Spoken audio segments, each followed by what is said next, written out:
Hi everyone, let us discuss this example. We have this series and we have to check whether this series is convergent or divergent. So in previous video we have already seen root test and ratio test. So we will apply those tests and we will check whether it is convergent or divergent. So we have very simple problem. We can easily solve it by ratio test, okay, but see here I am going to use root test since I want to show that using root test also we can solve any problem, okay. So let me show it here. So what we have an.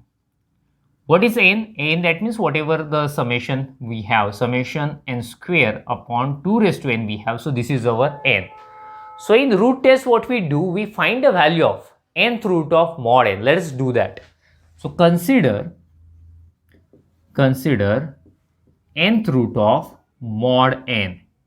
Actually, there is no need to apply mod since we have positive real number. N square cannot be negative. 2 raised to n. Yes, it is always positive. So that's why I will take nth root of n square upon 2 raised to n.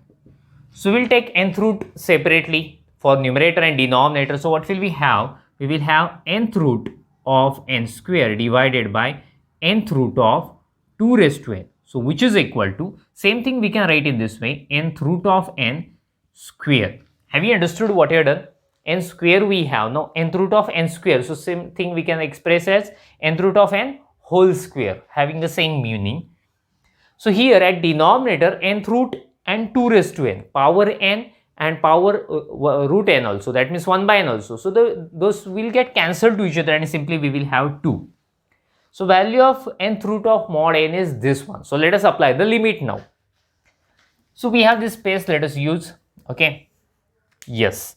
So consider, I will find the value of limit n tends to infinity nth root of mod n, which is equal to limit nth root of limit n tends to infinity nth root of what we have, mod n, which is equal to this one.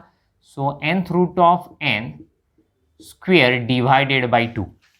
So actually 1 by 2 is constant, so it will come outside the limit, right?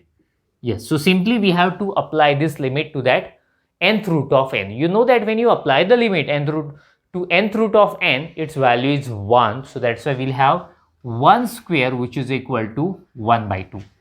So value of this limit is 1 by 2. So now root test says if value of that limit is less than 1, then series is absolutely convergent, and if it is greater than 1, we say the series is divergent.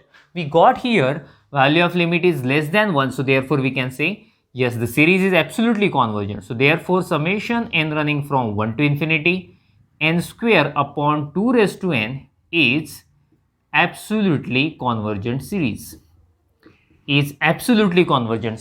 We have already proved one result. When you have any absolutely convergent series, it is convergent. So therefore we can say, therefore summation n running from 1 to infinity n square upon 2 raised to n is convergent series. So reason behind it is every absolutely convergent series is convergent. That's why we can write this one, okay. So make a screenshot of it, then we will stop. Thank you. Bye bye.